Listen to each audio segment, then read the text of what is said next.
Hello students, welcome to our channel. आज के class में हम हिंदी व्याकरण का एक बहुत ही इंटरेस्टिंग, बहुत ही इजी और एग्ज़ाम ओरिएंटेड टॉपिक कवर करने वाले हैं, जो कि क्लास 10th का हिंदी ए और हिंदी बी दोनों सिलेबस में इंक्लूडेड है। और वो टॉपिक है रचना या बनावट के आधार पर वाक्य भेद।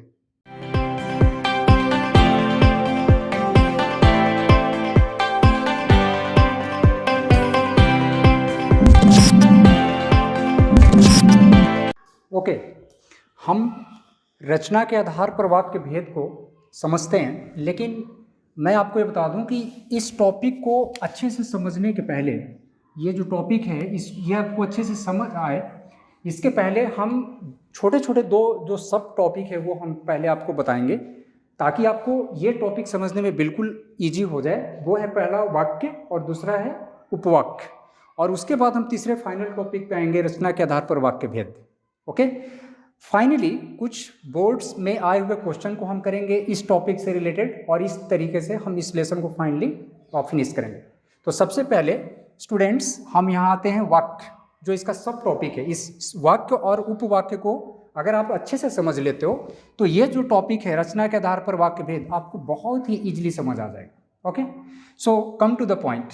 वाक्य, सेंटेंस, ये तो आप सब जानते हो, इट्स वेरी इजी टॉपिक, है ना। क्या वाक्य किसे बोलते हैं? शब्दों के सार्थक मेल को वाक्य कहते हैं।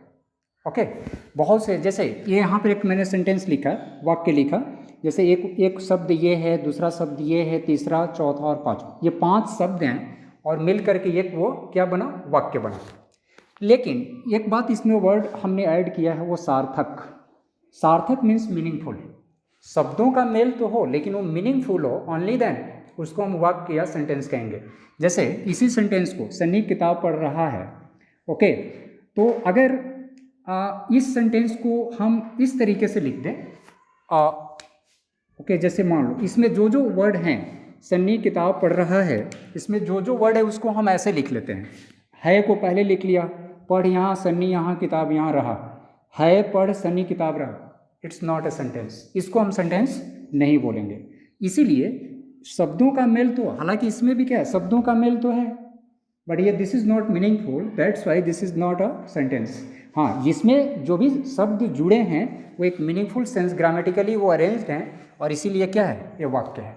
क्लियर? नाउ अब ये हम आते हैं उपवाक्य। उपवाक्य वाक्य से ही बना है। उपवाक्य in English it is called clause, इसी को क्लॉज बोलता है। ठीक है, तो अब उपवाक्य समझ लेते हैं क्या है। तो एक्चुअली उपवाक्य जो है एक छोटे से सेंटेंस को बोलते हैं, छोटा सा वाक्य, दैट इज कॉल्ड उपवाक्य, क्लॉज। थोड़ा और इसको हम क्लियर करते हैं आपको। इसमें हमने यहाँ पर डिफाइन किया इसको कि वाक्य का वह खंड जिसमें एक सब्जेक्ट, कर्ता, और एक क्रिया, वर्ब हो, उसको क्या बोलेंगे? उपवाक्य बोलेंगे। हमने क्या बोला आपको कि वाक्य का वह खंड, खंड मतलब पार्ट, एक टुकड़ा, तो ये वाक्य का ही एक टुकड़ा होता है, लेकिन कैसा टुकड़ा? जिसमें एक सब्जेक्ट हो, आई मीन कर्ता हो, या उद्देश्य भी इसको बोलते हैं, सब्जेक्ट इन इंग्लिश, और एक क्या हो, एक क्रिया हो, क्रिया मीन्स वर्ब। तो वैसा टुकड़ा, वाक्य का वैसा टुकड़ा, सेंटेंस का वैसा सेक्शन, वैसा पार्ट जिसमें एक सब्जेक्ट हो और एक क्रिया हो, उस तरह के सेक्शन को क्या बोलेंगे? पार्ट को, खंड को क्लॉज बोलते हैं। फॉर एग्जाम्पल, मैंने एक सेंटेंस लिखा, मैं विद्यालय नहीं जाऊंगा यदि वर्षा होगी, राइट। तो अब यहाँ पे मैं देखता हूँ, हम यहाँ पर देख रहे हैं कि ये सेंटेंस है। हमने बोला उपवाक्य क्या होता है? खंड होता है, एक टुकड़ा होता है। तो मान लो मेरा कोई बोले कि सर यहाँ से आप काट दीजिए, मेरा मन कर रहा है यहाँ से काट दें, एक खंड, ये भी तो एक खंड हो गया, ऑफकोर्स खंड हो गया, सही बोल रहे हो आप सही बोल रहे हो। मैं विद्यालय और उसके बाद ये दूसरा खंड है, तो क्या ये उपवाक्य है? मैं विद्यालय उपवाक्य है? नो, ये उपवाक्य नहीं हुआ, ऐसा खंड नहीं। हमने बोला खंड तो होगा, बट कैसा खंड? जिसमें एक सब्जेक्ट होना चाहिए और वर्ब होना चाहिए, देन उसको हम बोलेंगे क्या? उपवाक्य। नाउ अब इसका हम यहाँ से देखते हैं। देखो, अगर मैं यहाँ से इसको ब्रेक करता हूँ, खंडित करता हूँ, इसको 2 पार्ट में डिवाइड करता हूँ, मैं विद्यालय नहीं जाऊँगा यदि वर्षा होगी, तो अब यहाँ से यहाँ तक, अब इसमें देखो एक सब्जेक्ट है, एक कर्ता है, और एक क्या है? जाऊँगा, जाना क्या है? वर्ब है। एक यहाँ पर मतलब कर्ता है और एक क्रिया है। तो ये सेक्शन जो है, ये एक क्लाउज होगा मतलब ये एक उपवाक्य है, इसी को क्या बोलेंगे, उपवाक्य। दूसरा सेक्शन में आते हैं, यदि वर्षा होगी, यहाँ पर वर्षा जो है वो क्या है, सब्जेक्ट है, करता है, और होना, होना क्रिया है, तो यहाँ पर भी एक सब्जेक्ट है और एक क्या है, वर्ब है, मतलब कर्ता और क्रिया है, तो वो भी उपवाक्य। मतलब कि इस एक सेंटेंस में मैं विद्यालय नहीं जाऊँगा यदि वर्षा होगी, इस वाक्य में दो क्लाउज है। मैं विद्यालय नहीं जाऊँगा एक पहला उपवाक्य है, क्लाउज है, और ये जो यहाँ से यहाँ तक ये दूसरा उपवाक्य है, ये दूसरा, इसमें दो उपवाक्य यूज किए गए हैं। क्लियर? ओके। नाउ अब हम देखते हैं वाक्य के बाद उपवाक्य का जो भेद है वो कितना होता है। तो उपवाक्य भेद जो है वो मेन उपवाक्य जो है क्लाउज है, दो तरह का होता है। एक को बोलते हैं स्वतंत्र उपवाक्य या इसी को प्रधान उपवाक्य भी बोलते हैं, और दूसरा जो है आश्रित या गौण उपवाक्य, स्वतंत्र इंडिपेंडेंट उपवाक्य, ओके, आश्रित डिपेंडेंट, या फिर इसी को आप प्रधान को कोऑर्डिनेट क्लॉज भी बोलते हैं इन इंग्लिश और गौण को सबऑर्डिनेट क्लॉज बोलते हैं। क्लियर? अब इसका डिफिनीशन जो है वो हम एग्जाम्पल के थ्रू आपको मैं समझाता हूँ। एक एग्जाम्पल यहाँ पर मैंने लिया कि मैं विद्यालय नहीं जाऊँगा यदि वर्षा होगी। तो इसके पीछे भी मैंने आपको बताया कि ये जो पूरा वाक्य है इसमें दो उपवाक्य है। ठीक है, मैं विद्यालय नहीं जाऊँगा ये एक उपवाक्य है, और यदि वर्षा होगी ये दूसरा उपवाक्य है, राइट। तो अब हमें ये समझना है कि इंडिपेंडेंट उपवाक्य किसे बोलेंगे और आश्रित उपवाक्य किसे बोलेंगे, इन दोनों में कौन इंडिपेंडेंट है और कौन सबऑर्डिनेट है या कौन डिपेंडेंट है। क्लियर? तो वेरी सिंपल, जैसा इसका नाम है ना इंडिपेंडेंट, उसी पे इसका डिफिनीशन भी निहित है। ठीक है, तो इंडिपेंडेंट मतलब स्वतंत्र। तो अब ये इस वाक्य में जो दो उपवाक्य है, मैं विद्यालय नहीं जाऊंगा और यदि वर्षा होगी, आप एनालाइज करके देख लो कि मैं विद्यालय नहीं जाऊंगा ये एक उपवाक्य है, तो वैसा उपवाक्य जिसका मीनिंग अपने आप में कंप्लीट हो, स्वतंत्र हो। मतलब अगर इस वाक्य को, इस उपवाक्य को मैं विद्यालय नहीं जाऊंगा, अगर इसको अलग भी मैं लिख दूं तो इसका मीनिंग अपने आप में क्या है, क्लियर है, कंप्लीट है, स्वतंत्र है। ये इसका मीनिंग क्या है, स्वतंत्र है। इसका मीनिंग जो है इसके साथ इसको जोड़ें ना जोड़ें, इसका मीनिंग अपने आप में कंप्लीट है। So such type of clause that has complete meaning itself, that is called independent और कोऑर्डिनेट क्लॉज। तो मैं विद्यालय नहीं जाऊंगा, ये कौन सा क्लॉज हुआ, ये हुआ इंडिपेंडेंट, आई मीन स्वतंत्र उपवाक्य या प्रधान उपवाक्य। इसी को हम लोग प्रिंसिपल क्लॉज भी बोलते हैं, दैट इज पीसी। ठीक है, इसी तरीके से अभी दूसरा जो उपवाक्य यदि वर्षा होगी, तो अब इसका जरा ऐसे आपसे कोई बोले कि आप बताओ यदि वर्षा होगी, तो क्या आपको लग नहीं रहा कि ये जो वाक्य मैं बोल रहा हूँ ये अपने आप में इनकम्प्लीट है, इसका मीनिंग क्लियर नहीं है। यदि वर्षा होगी, आपको लग रहा है ना कि इसके साथ कुछ और चीज़ जोड़ा जाए तब इसका कंप्लीट सेंस आएगा। यस, तो सच टाइप ऑफ क्लॉज, वैसा उपवाक्य जिसका मीनिंग अपने आप में कंप्लीट नहीं हो, मीनिंग हो बट नॉट कंप्लीट। ओके, उसका मीनिंग कंप्लीट कब होता है, जब वो मेन क्लाउज के साथ, प्रिंसिपल क्लाउज के साथ जब वो ऐड होता है तब उसका मीनिंग कंप्लीट होता है। बट अगर वो अलग आएगा तो इन दिस केस उसका मीनिंग अपने आप में होता है बट नॉट कंप्लीट, वो इनकम्प्लीट मीनिंग है। That is why it is called dependent clause. Dependent इसलिए कि इसका मीनिंग कंप्लीट आता है कब, मतलब ये अपना मीनिंग कंप्लीट करने के लिए किस पे डिपेंडेंट होता है, मेन पे, प्रिंसिपल क्लॉज पे। इसीलिए इस ये जो सेक्शन है, ये जो उपवाक्य है, ये कौन सा उपवाक्य है, इसको आश्रित उपवाक्य बोलेंगे। ठीक है, that is called subordinate clause, that is SC, you can say. Okay, तो अब हम आते हैं कि रचना के आधार पर वाक्य भेद कितने होते हैं, 3 होते हैं। पहला साधारण या सरल, दैट इज सिंपल सेंटेंस, साधारण वाक्य या सरल वाक्य, और you can say simple sentence. ठीक है, अब हम आपको मैं बताता हूँ कि ये सिंपल सेंटेंस बोलते किसे। सी, इसमें मैंने लिखा कि जिस वाक्य में एक कर्ता मतलब एक सब्जेक्ट और एक क्रिया हो। कितना होना चाहिए, एक सब्जेक्ट और एक क्रिया अगर हो तो वैसा वाक्य सिंपल सेंटेंस होता है। ठीक है, साधारण वाक्य उसको बोलते हैं, वेरी इजी। जैसे एग्जांपल, नीतू खा रही है, तो इसमें सब्जेक्ट कितना है, कर्ता मीन सब्जेक्ट एक है, और खाना क्रिया भी क्या है, एक है। तो जिस सेंटेंस खा रही, ये यहाँ से यहाँ तक एक ही क्रिया काउंट किया जाएगा। तो ये जो सेंटेंस है सिंपल सेंटेंस है, क्योंकि इसमें कितना सब्जेक्ट भी एक है और वर्ब क्रिया भी कितना, एक है, सिंपल सेंटेंस। एक और तरीके से आप इसको समझ सकते हो सिंपल सेंटेंस को। मैंने यहाँ लिखा कि ये जो सेंटेंस है नीतू खा रही है, एक्चुअली ये अपने आप में क्या है, एक प्रधान उपवाक्य है। मैंने आपको बताया कि जो सिंपल सेंटेंस होता है एक प्रिंसिपल क्लॉज भी होता है। तो अगर आप मैथमेटिकल वे में आप समझना चाहो तो आप ऐसे याद रख सकते हो कि वो वाक्य जिसमें प्रिंसिपल क्लॉज कितना हो, एक हो। और ये जो सेंटेंस है नीतू खा रही है, ये एक प्रिंसिपल क्लॉज है और कितना है, एक है। तो अगर प्रिंसिपल क्लॉज किसी सेंटेंस में यूज किया गया, ये भी एक मतलब ये सेंटेंस तो है ही प्लस प्रिंसिपल क्लॉज भी है, लेकिन एक ही होना चाहिए। तो आप इसको ऐसे भी मैथमेटिकली समझ सकते हो कि जिसमें पीसी कितना हो, एक हो। प्रिंसिपल क्लॉज मतलब इंडिपेंडेंट क्लॉज, स्वतंत्र उपवाक्य कितना हो, एक हो। तो वो क्या कहलाएगा, सिंपल सेंटेंस कहलाएगा। ओके, दूसरा जो टाइप है वाक्य का रचना के आधार पे वो है मिश्र वाक्य। इन इंग्लिश इसको हम बोलते हैं कॉम्प्लेक्स सेंटेंस। ठीक है, तो कॉम्प्लेक्स सेंटेंस का क्या फॉर्मूला है, कैसे हम उसको फाइंड आउट करते हैं, किसे बोलते हैं। तो जिस वाक्य में एक ये याद रखना आपको, एक क्या हो, प्रधान, प्रिंसिपल क्लॉज एक होना चाहिए।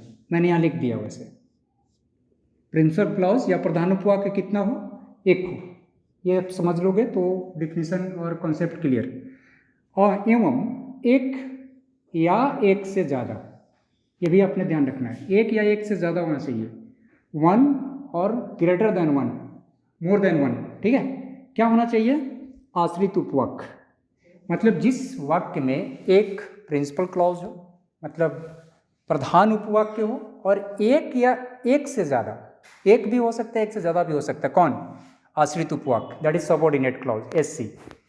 प्रधान उपवाक्य एक हो और आश्रित या गौण उपवाक्य एक या एक से ज़्यादा हो, तो ऐसा जो वाक्य होगा उसको क्या बोलेंगे, कॉम्प्लेक्स मिश्र वाक्य। क्लियर। एग्जाम्पल यहाँ हम देख लेते हैं, मैं विद्यालय नहीं जाऊँगा। अभी हमने पीछे अपने डिस्कस किया हम लोगों ने, क्या, ये पीसी है, पीसी मतलब प्रधान उपवाक्य है।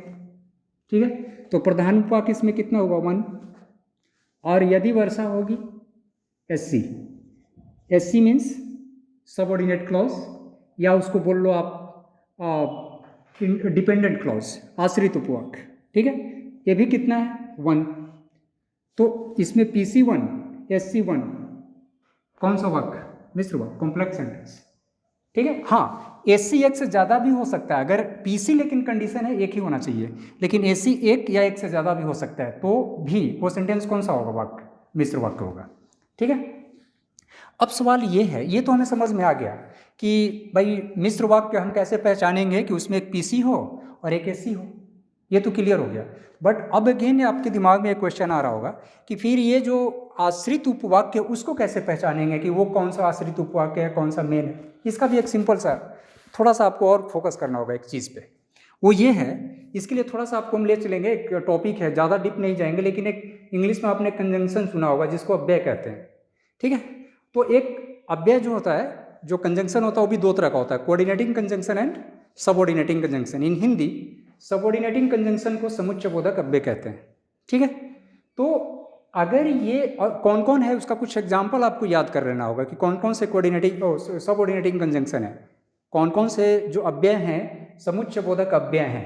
तो देख लो, मैंने यहाँ लिख दिया है, जैसा वैसा, जो सो, जिसकी उसकी, जहाँ वहाँ, जब तब, जैसी वैसी, यदि तो, की आदि, ये सब जो अव्यय हैं आप देख रहे हो समुच्चयबोधक अव्यय हैं।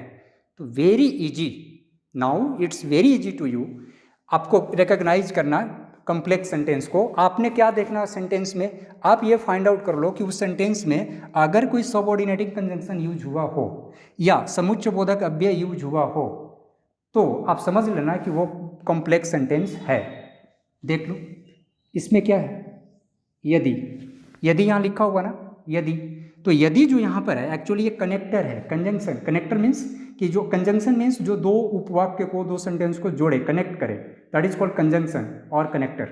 तो यहाँ पर अव्यय, तो यहाँ पर यदि जो है इस सेंटेंस में मैं विद्यालय नहीं जाऊँगा और वर्षा होगी, ये दो उपवाक्य हैं, उसको जोड़ने वाला कौन अव्यय है, यदि। और यदि कौन सा उपवाक्य, कौन सा वो कंजंक्शन अव्यय है, समुच्चयबोधक अव्यय, सबऑर्डिनेटिंग कंजंक्शन, राइट। तो अगर मैंने यही बोला आपको कि अगर उसमें, यदि वाक्य में, ओके, अगर वाक्य में कोई सबऑर्डिनेटिंग कंजंक्शन यूज हुआ हो, समुच्चय बोधक अव्यय यूज हुआ हो, इन सबों में से कोई यूज हुआ हो, तो वो जो वाक्य होगा मिश्र वाक्य होगा, राइट। अच्छा, अब जैसे जैसा वैसा, जैसा करोगे वैसा भरोगे, ठीक है। जो सो, जो आएगा सो पाएगा, जो सोएगा सो खोएगा, इस तरह का जो वाक्य बनेगा वो क्या होगा, मिश्र वाक्य होगा। ये जो हमने लिखा है यदि तो, सेंटेंस में जो हमने कंजंक्शन यूज किया अव्यय कौन सा, यदि तो। मैं विद्यालय नहीं जाऊंगा यदि वर्षा होगी, आप इसको उल्टा करके देख लो, यदि वर्षा होगी तो मैं विद्यालय नहीं जाऊंगा, तो इसमें यदि तो यूज हुआ ना, तो ये कौन सा सेंटेंस, मिश्र वाक्य। ओके स्टूडेंट्स, तीसरा टाइप जो वाक्य का है वो है संयुक्त वाक्य, जिसको कंपाउंड सेंटेंस भी बोलते हैं, ठीक। कंपाउंड सेंटेंस किसे बोलेंगे, ये भी बड़ा इजी है। देखो, जिस वाक्य में दो या दो से अधिक प्रधान या स्वतंत्र उपवाक्य हो, मिनिमम कम से कम कितना होना चाहिए प्रधान उपवाक्य, दो से ज़्यादा भी हो सकता है, लेकिन कम से कम दो उपवाक्य प्रधान उपवाक्य होना चाहिए, ठीक है। तो अब उसको क्या बोलेंगे, कंपाउंड सेंटेंस बोलेंगे। मतलब जिस सेंटेंस में ये यहाँ पर रेशियो मैंने दे दिया है, प्रधान उपवाक्य 2 होना चाहिए या 2 से ज़्यादा होना चाहिए, 2 होना चाहिए, पीसी जो है प्रिंसिपल क्लॉज 2 या 2 से ज़्यादा होगा, तब वो क्या बनेगा, संयुक्त वाक्य बनेगा। जैसे एग्जाम्पल हम समझ लेते हैं कि सनी सो रहा था, ईसा और ईसा पढ़ रही थी, तो यहाँ पे सनी सो रहा था क्या है, पीसी है, ईसा पढ़ रही थी ये भी पीसी है, राइट। तो यहाँ पर पीसी 1 पीसी और ये दूसरा पीसी, तो कम से इसमें 2 पीसी यूज हुए, पीसी मतलब कि प्रधान है ना, प्रिंसिपल, प्रधान उपवाक्य इसमें 2 यूज हुआ है, तो ये कौन सा सेंटेंस होगा, संयुक्त वाक्य होगा, ठीक है, कंपाउंड सेंटेंस होगा, ठीक है। अच्छा, अब इसको और आप अच्छे तरीके से समझ सकते हो कि हम कैसे रिकॉग्नाइज करेंगे कि गिवन सेंटेंस जो है वो संयुक्त वाक्य है या कंपाउंड सेंटेंस है। इसके लिए अगेन एक और कॉन्सेप्ट आप अप्लाई कर सकते हो। ये तो ठीक है, समझ आ गया कि इसमें पीसी यूज होगा, अगर प्रधान उपवाक्य तो वो क्या होगा, 2 या 2 से ज़्यादा, तो वो संयुक्त होगा। लेकिन हम ये कैसे रिकॉग्नाइज करेंगे कि उस वाक्य में कौन सा पीसी है, तो पीसी मतलब प्रिंसिपल क्लॉज को, प्रधान उपवाक्य को समझने के लिए अगेन यहाँ पर कंजंक्शन का कॉन्सेप्ट आएगा। ये हमने अभी बताया कि कंजंक्शन 2 तरह का होता है, सबऑर्डिनेटिंग एंड कोऑर्डिनेटिंग। तो जो ये कोऑर्डिनेटिंग कंजंक्शन जो है उसको बोलते हैं संबंध बोधक अव्यय। तो अगर दो क्लाउज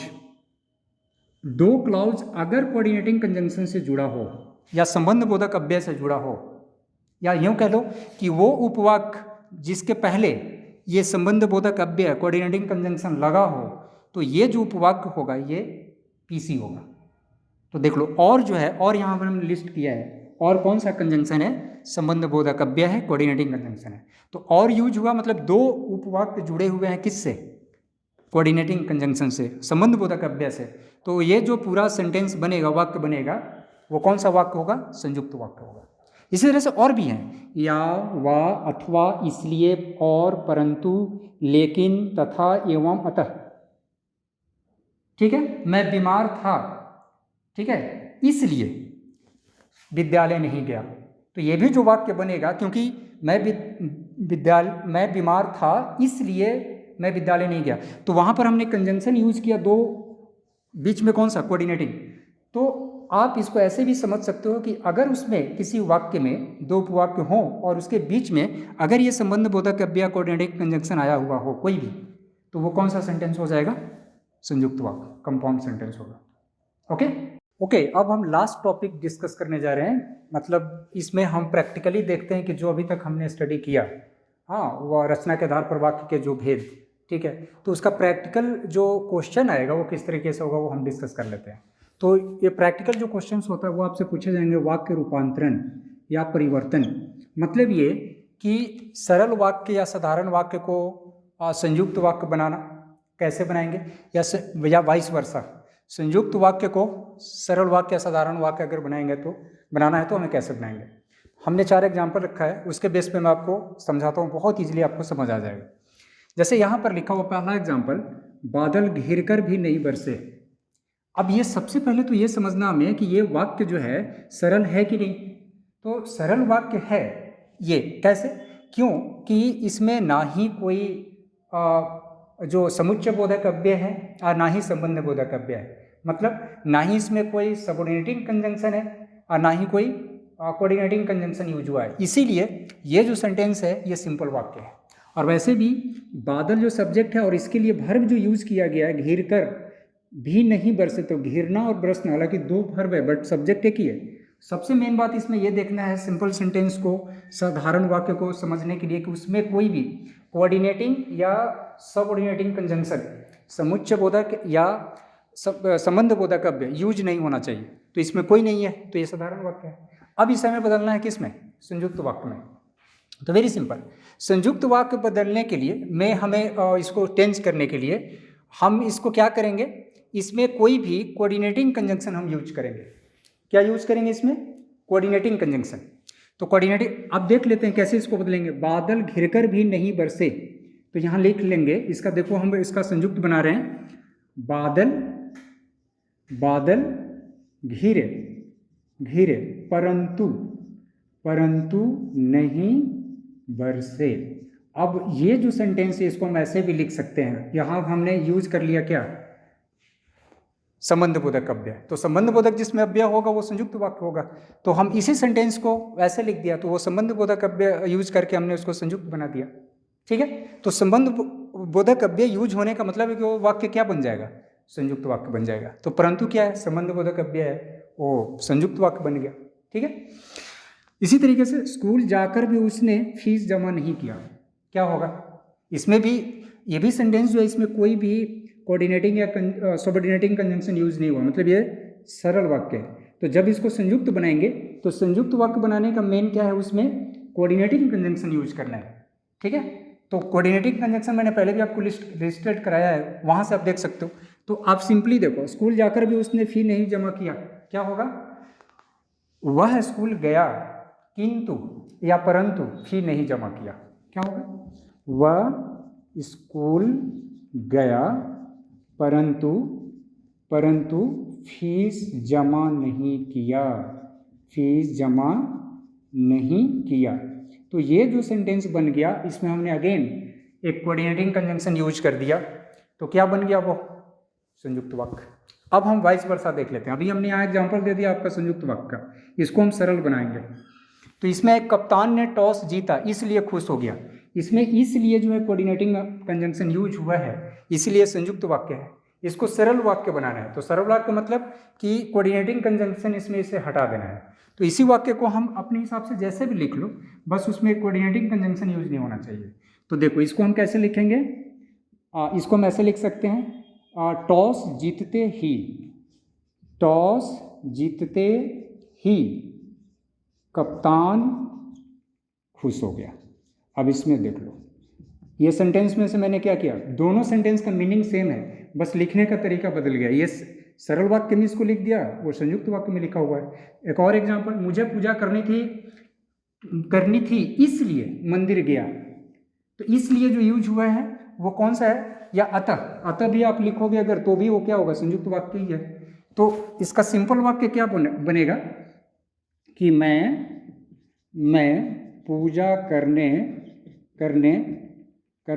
मंदिर गया। बस दोनों का मीनिंग सेम है, तरीका अलग है। ये संयुक्त वाक्य से हमने क्या बना दिया इसको? सरल। संयुक्त से सरल, संयुक्त से सरल, सरल से संयुक्त, सरल से संयुक्त। ओके, दूसरा टाइप जो हम डिस्कस करेंगे वो है सरल वाक्य से मिश्र वाक्य बनाएंगे। ठीक, तो इसमें देख लेते हैं एक एग्जांपल अगेन। इसमें कुछ नहीं, इसका कॉन्सेप्ट क्या है कि इसका जो सरल वाक्य है, तो सरल वाक्य में कोई भी कंजंक्शन यूज नहीं होगा, कोई भी समुच्चय बोधक है या फिर संबंध बोधक अव्यय यूज नहीं है, सरल वाक्य है। इसको हम बदल देंगे मिश्र में।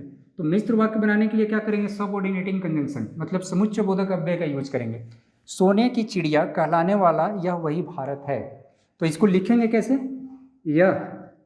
यह वही भारत है जो सोने की चिड़िया कहलाता है। अब देखो इस सेंटेंस में हमने कुछ नहीं किया, इसको कैसे लिख दिया? उसमें एक समुच्चय बोधक अव्यय जो यूज कर दिया, तो ये सरल वाक्य क्या बन गया? मिश्र वाक्य बन गया। एक हम वाइस वर्सा आपको बता देते हैं, जो विद्यार्थी साहसी होते हैं वे सफल होते हैं। अब ये वाक्य जो है मिश्र वाक्य, क्यों? क्योंकि इसमें क्या यूज हुआ है? जो समुच्चय बोधक अव्यय है, सबऑर्डिनेटिंग कंजंक्शन है। इसको हम सरल बनाएंगे तो क्या करेंगे? कंजंक्शन हटा के इसको लिख देंगे। तो जो विद्यार्थी साहसी होते हैं वे सफल होते हैं, तो क्या होगा? साहसी विद्यार्थी सफल होते हैं। ये हो गया सरल वाक्य। ठीक है, एक लास्ट में आपको बता देता हूँ आगे कि जब हम मिश्र को संयुक्त या संयुक्त को मिश्र कैसे बनाएंगे। ओके, लास्ट टॉपिक, संयुक्त वाक्य को मिश्र वाक्य बनाना या मिश्र वाक्य को संयुक्त बनाना। ठीक, एक एग्जांपल से समझ लेते हैं। कुछ नहीं, कॉन्सेप्ट सेम है। आपने करना क्या है, संयुक्त वाक्य का जो यूज किया गया है कंजंक्शन जिससे वो संयुक्त वाक्य बनता है, उसके जगह पे उसको चेंज करके फॉर्मेट, उसके जगह पे हमें क्या करना है, सबऑर्डिनेटिंग कंजंक्शन यूज कर देना है। समुच्चयबोधक अव्यय यूज करेंगे, वो मिश्र वाक्य बन जाएगा। एग्जाम्पल, कप हाथ से छूटा और गिरकर टूट गया, संयुक्त वाक्य है क्योंकि यहाँ पर ये और जो है संबंधबोधक अव्यय है। ठीक है, कोऑर्डिनेटिंग कंजंक्शन है। अब इसी को हम कैसे लिख सकते हैं, जब कप हाथ से गिरा तब टूट गया। अब सेंटेंस का मीनिंग सेम है लेकिन टाइप अलग हो गया। इसमें हमने क्या किया, जब और तब, ये दो कंजंक्शन हमने यूज कर दिया और वो सबऑर्डिनेटिंग कंजंक्शन, इसलिए क्या बन गया अब ये सेंटेंस मिश्र वाक्य। एक हम एग्जांपल आपको यहाँ से लेते हैं, ये मिश्र वाक्य दिया हुआ, इसको संयुक्त बनाते हैं। उसे सभी पसंद करते हैं क्योंकि वो अच्छा गाती है। क्योंकि लगा है, ये है सबऑर्डिनेटिंग कंजंक्शन, इसलिए मिश्र वाक्य है। अब इसको हमें बदलना है किस में, संयुक्त वाक्य में। ठीक, तो संयुक्त बनाने के लिए अब आप जान रहे हो उसमें कोऑर्डिनेटिंग कंजंक्शन यूज करेंगे हम। ठीक है, संबंधबोधक अव्यय। तो इसको कैसे हम लिखेंगे, वह अच्छा गाती है और उसे सभी पसंद करते हैं, उसे सभी पसंद, ठीक है, करते हैं। अब ये सेंटेंस क्या बन गया, संयुक्त। क्योंकि इसमें हम क्या यूज कर दिया, कोऑर्डिनेटिंग कंजंक्शन, संबंधबोधक अव्यय। ठीक, आई होप कि आपको ये पूरा लेसन वन शॉट में अच्छे से समझ में आ गया होगा। अब आप बिल्कुल कहीं से भी कोई भी एक्सरसाइज इस टॉपिक से रिलेटेड आप उठाओ, ओके, और उसको करो, आप उसको डेफिनेटली बना पाओगे। Okay, till see you in next video.